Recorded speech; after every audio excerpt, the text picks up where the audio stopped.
everybody, welcome back. Today we're going to do an overview of Soloist in a Cage, another manga that I bought. This is from also from Seven Seas Entertainment. Story and art by Shiro Morija. I hope I say that right. This is a dystopian thriller. I mean, that's what it says on the back. Here. I just read it. No, that's not entirely true. I've read this because I got this today, and I'm going to talk about first about this book, and yeah, we're going to see. So, what is this? It has a very dark premise. The premise is that criminals are being held in a prison city in some kind of a fictional land. And right off the bat, you can see this is look amazing. It's gorgeous. It's really gorgeous. Art is fantastic. When it comes to paper quality, it has a matte finish. Paper quality is really, really nice. And our protagonist here is Chloe. Now, Chloe is here with her little brother, but she also never comes out of the house. She's been, I believe, for 7 years now. She never comes out of the house. And because, well, this is a city full of criminals and murderers and other people that I cannot say on this channel because, well, the algorithm and all that stuff. YouTube doesn't like me when I say that word, apparently. So, and she just lives here with her brother, and it seems that her parents are gone. Don't know really where she is. Maybe they abandoned her, maybe they are dead. Maybe they have been fled, out of the city. We do not know.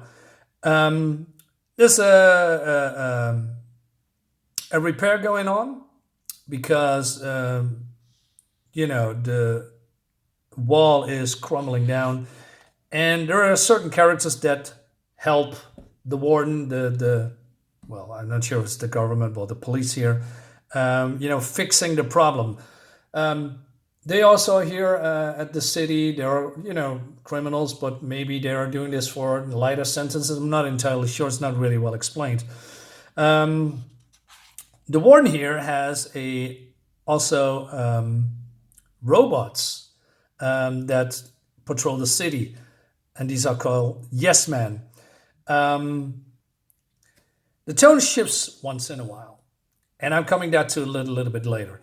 Now, what I like about the designs, and I mean, do not talk about, robots in police clothes, which looks a little bit silly, but, coming up a little bit closer, they are, there's some nice details. And then, well, if somebody steps out of line, as you can see, they have hands with guns, etc.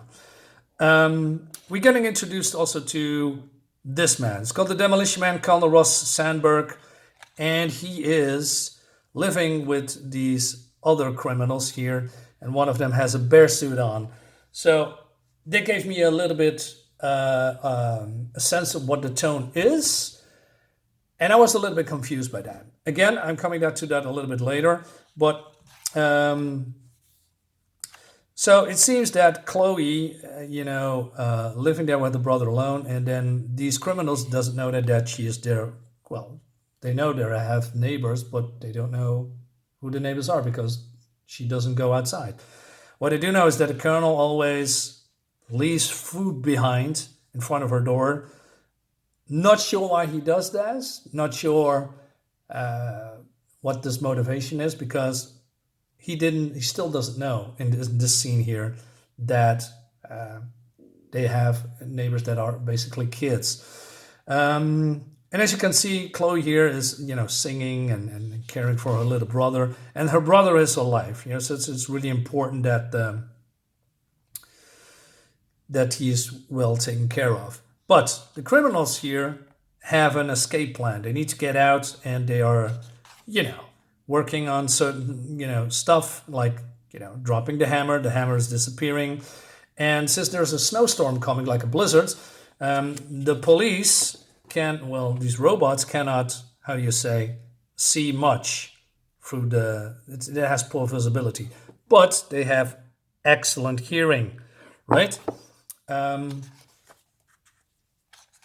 So the criminals are, planning to escape, but then Chloe, she cannot write very well, but she's basically introducing herself, and the colonel has some kind of a crisis about what to do, right? But the other criminal says, "Hey, listen, that's not.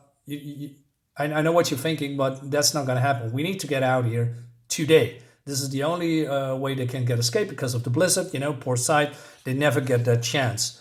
The colonel actually acknowledged that, and he is, also,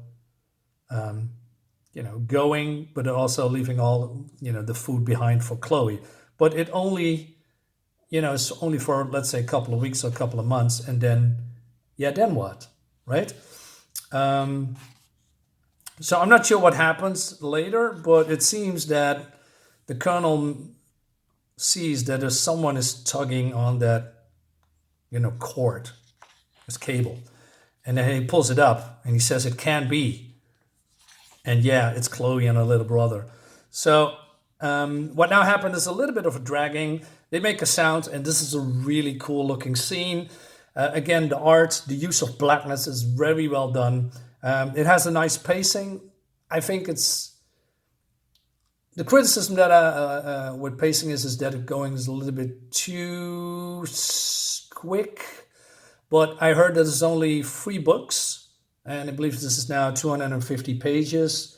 So okay, I get where this is going, but still, I think it's a little bit too quick. I would have been nice if there was more, explaining of the planning and all that stuff.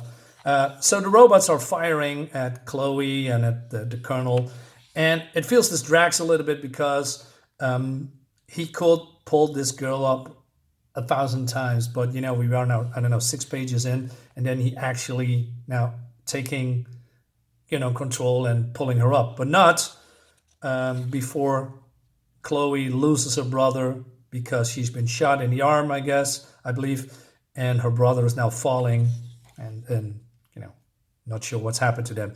So they escape, and the warden is not very happy with that, so he is organizing some kind of a search party because in, I don't know, many years, I believe 80 years, no one has escaped. So he says, you're going to find them and you're going to execute them. Well, and this is where, basically this particular part of the story ends because Chloe wants to get up, Rowan wants to have her brother back. The colonel says, hey, we cannot do that. And he says, I'm going to take care of you, right? So eventually she complies. And then we go to years in the future. I believe, if I'm remember correctly, 10 years. Again, the art is gorgeous. Chloe goes back.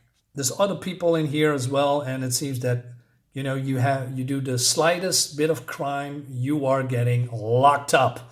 So it seems that these people, these young kids here, have stolen food for survival, and they are going to be locked up.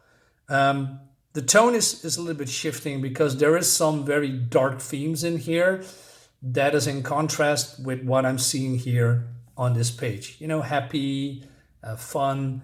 I mean, you are going to a prison town that you probably never gonna get out. It's gonna be people gonna do horrible stuff to you, and she's very lighthearted. So I'm a little bit confused at that she is not seeing the harsh realities of what's going to happen.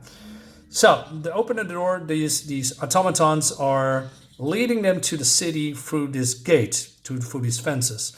Now there is some confusing here for me because between the fences and the new prisoners, there are a lot of criminals that wants to hurt them, right? As you can see here. But then after they go through the, long corridor, maybe, they are being released into the city. But there is no automatons to help them or lead them through their houses or to a certain maybe checkup center. Maybe they have to do fingerprints or medical examination or stuff. There's none of that here, right? They are just, hey, here's the door, and have a fun day, stuff like that. And there is some really perverted guys in here that is, can see here, Lollipop. There's a guy that is likes to do horrible stuff to young people. Yeah, so those are the themes here. A lot of that theme is in here. We don't really see it, fortunately, but you can imagine of what's going to happen if that's the case. So then one of these, young people says, "Hey, maybe we should run because otherwise we get caught." And then we see this image that these prisoners getting attacked by the other criminals, killing them, and there's also some cannibalism in here and there. Again, the art looks spectacular, it's stunning, and yeah, we see some things in here. I'm going to skip a few pages. Chloe then turns around, sees, and she has some kind of a crisis and a dilemma because she is only here for her brother, but then she is, going to rescue this little kid that is about to be, hurt. And she's not only that, she's preparing for a fight. The problem, and one of the problems, again, I'm speaking of the things that I dislike, is that she is a killing machine. Now, she had training, but there's a difference between, this looks really good, by the way. There is a difference between training, at dummies and fighting with people, and then, for training purposes, and then actually doing stuff like this, killing people, maiming people, blood spurting from their veins, seeing the light dim from their eyes. There's a big difference. I mean, I can fight. I'm fighting. I've been doing, boxing for many, many years and other martial arts in my past. There's a difference for, actually punching people in your dojo or in the ring than, go outside and then really maim people. There's a big difference. So she comes here in this book across more like a girl boss, right? Well, it has its reasons. So she's helping these kids. She's got a notification from the colonel earlier that she needs to look for a person that knows where her brother probably is, connections. Speaking of stark contrast, about the things that I just showed you a moment ago. So the tone shifts again. This girl's very happy. And then she says, "Hey, see you later." I mean, a moment ago, you just were about to get slaughtered and, being done other things to you, right? The whole happy-go-lucky attitude doesn't really rhyme with what's happening in this page. So imagine if you are, being locked up with thieves, murderers, the scum of the earth, right? You shouldn't be that happy at all. It should be, in my opinion, more depressive, more, fear. Maybe she, it would be normal if people got traumas over this, right? Because you are being locked up for the rest of your life. And we see also, another villain who is also a murderer. As you can see here, he has a group of people, obeying he's some kind of some kind of a district leader, if you will. So here we see the scene that she need to look up Carrie and his granddaughter Sylvia. So she's looking for them, and he has some kind of a junkyard and selling stuff to other people. Then we see some quote-unquote funny stuff, and then I'm going to show you a little bit later. And she is basically spilling the beans from, "Hey, aren't you some kind of an informer, And Kelly says, "Well, no, I'm not. And what are you talking about?" So he says, "Hey, come to my office." Carrie says, "Hey, you little idiot. Now listen, don't you know when you keep your mouth shut? If those gangs discover I'm an informant, I'll be used and then left to rot after they kill me." He has a daughter, by the way. Don't you get it? I don't need to dig up the past. So he's threatening her with a shotgun. And so he says, "Hey, I need to find my brother." And it reminds him of his daughter. When looking at her, right? But then he gets all worked up, as you can see here. And then he shoots. But then we see this image, right? Funny. And I think, wait, what? We have some really silly, serious stuff here. He wants to kill her. Then it gets funny. Then it gets serious. She deflected his shot and is ready to kill. That is serious. It actually, if you just put out this page, it would be perfect. It would be, oh man, this is intense, right? But this really takes me out of it. So the contrast again between, funny bits and, serious bits, there should be some more like a nuance, just let it cook. And with cook, I mean, if you have a serious tone, let it be serious for a while, give that emotion to the reader so that the reader says, oh man, this is so awesome. This is cool. I want to know more. But if you then turn the page and then making jokes and funnies and all that stuff, that takes me really right out of the book.